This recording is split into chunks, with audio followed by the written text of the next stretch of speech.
In 63 years, the water in Lake Powell has never once touched the line where Glen Canyon Dam goes quiet. Not during the dust years. Not during the record drought of 2022. Not ever. The Bureau of Reclamation now projects it crosses that line in December. For the first time in history, the reservoir is sitting at 26% of capacity.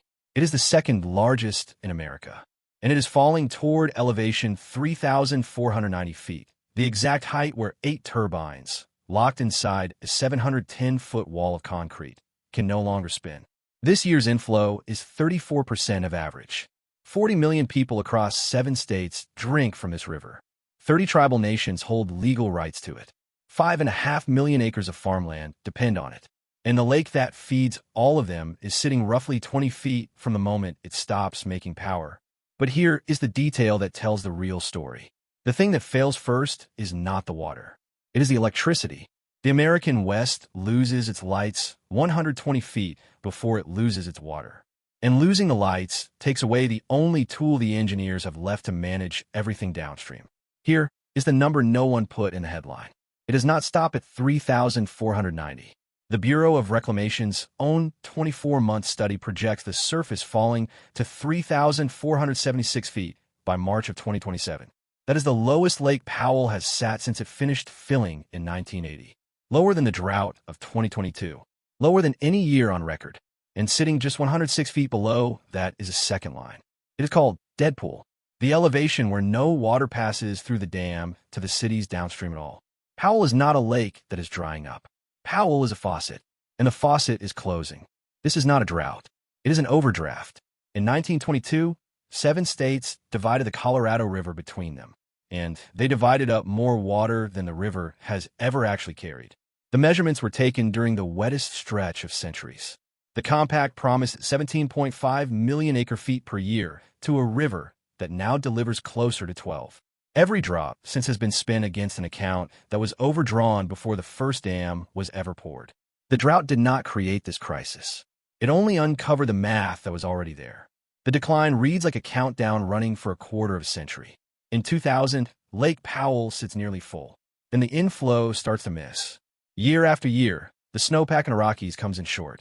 The river arrives low, and the reservoir gives up a few feet. It never gets them back. By 2005, it has lost a third of its volume. By 2022, the surface drops to 3,522 feet, only 32 feet above the power line, and the entire basin holds its breath. Then the winter of 2023 delivers a monster snowpack. The lake claws back 40 feet. Everyone exhales. That exhale is over. In 2026, the inflow collapses to 34% of average. Everything gained in 2023 is gone, and the Bureau's study now projects Powell punching through 3,490 feet by December. Eric Kuhn, former general manager of the Colorado River Water Conservation District, put it plainly. If next year is below average, he said, we are setting ourselves up for some very difficult decisions in the basin. Brad Udall, senior water and climate scientist at Colorado State University, has spent years naming the deeper cause. This is not drought in his framing. It is aridification, a permanently hotter basin losing water to the atmosphere faster than any rain can return it. And it does not end when it rains. Now, pull the camera back. Follow the water from the beginning. Start in the Rocky Mountains of Wyoming and Colorado, where the snowpack is the bank account for the entire American Southwest. This year, the bank came up 2/3 short.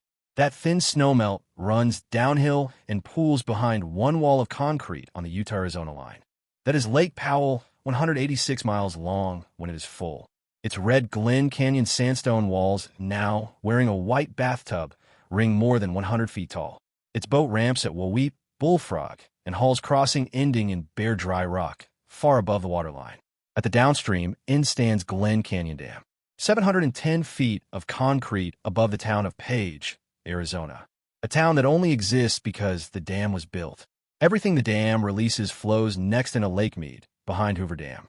And from there it splits to Las Vegas, to Phoenix, to Tucson, to Southern California, to the farms of the Imperial Valley, and across the border into Mexico. Powell feeds Mead. When Powell cannot pour, Mead falls faster. Here is the part the headlines keep getting backwards. Everyone pictures the catastrophe as a dam that breaks. This dam does not break. It stands. and stops working. And that is worse. Watch how every assumption collapses. You assume a reservoir rises and falls with the seasons. This one has moved in almost entirely one direction for 24 years. You assume a low reservoir is a water problem. It is not first. It becomes an electricity problem 120 feet before it becomes a water problem, because the turbine intakes sit physically higher than the river outlets. You assume the dam protects the system. The dam becomes the bottleneck. Below 3,490 feet, it cannot generate. Below 3,370 feet, it cannot even pass water through to the cities at all. And you assume this is one reservoir's problem. It is the faucet for 40 million people. Here is the mechanism in plain physics. As the lake surface drops toward the turbine intakes, the water rushing into the penstocks begins pulling air down with it. It becomes spinning vortices. Vortices slam into steel blades, spinning thousands of rotations per minute. To prevent the machines from tearing themselves apart, the operators shut them down. The dam does not fail. The water simply falls below the point the machines can reach. The cascade scales outward in 5 steps. First, one control room in Page, Arizona, where 8 generating units that have powered the West since 1964 go silent. Not because anyone decided, because the lake fell below the steel. Second, the grid. Glen Canyon's roughly 1,320 megawatt supply power to around 5 million customers. Gone. In the middle of peak summer demand. Third, the region. Las Vegas, Phoenix, and Tucson all draw water from the chain Powell feeds. A weakened Powell accelerates Meade's drop toward its own threshold. Fourth, the nation. The Colorado River irrigates 5.5 million acres. A significant share of America's winter vegetables, lettuce, broccoli, carrots, depends on water from this river. Fifth, the existential layer. 40 million people, 7 states, 30 tribal nations, and Mexico, all drawing from a single river overdrawn since 1922. And the dam built to manage the shortage is the first thing the shortage switches off. Hold the numbers. 26% full. 34% of average inflow. 3,490 feet, the line where the lights die. 3,476 feet by March, the lowest ever. 3,370 feet, dead pool. 20 feet of margin left. 40 million people downstream. Now picture the room itself. A weekday morning inside the Glen Canyon power plant. The deep, low hum of 8 turbines that has not stopped since the Beatles were still recording. A single operator watching a gauge tick down a fraction of an inch at a time toward a red line that has never been crossed. The number moves. It always moves. And when it crosses, the hum ends. Not with a bang. Not with a siren. The room just goes quiet. What comes after December is the part no one can answer cleanly.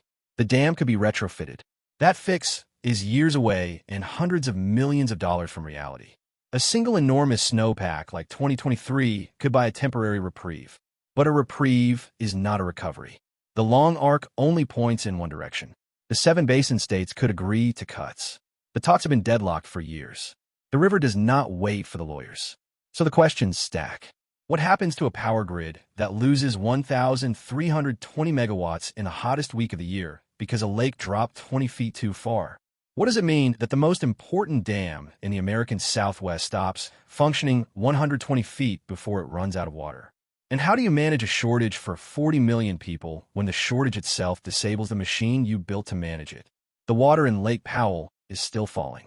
A fraction of an inch a day against red sandstone that had not seen open air in 60 years. The snow that is supposed to fill the reservoir is still not coming. And inside a concrete wall above Page, Arizona, 8 turbines are still turning.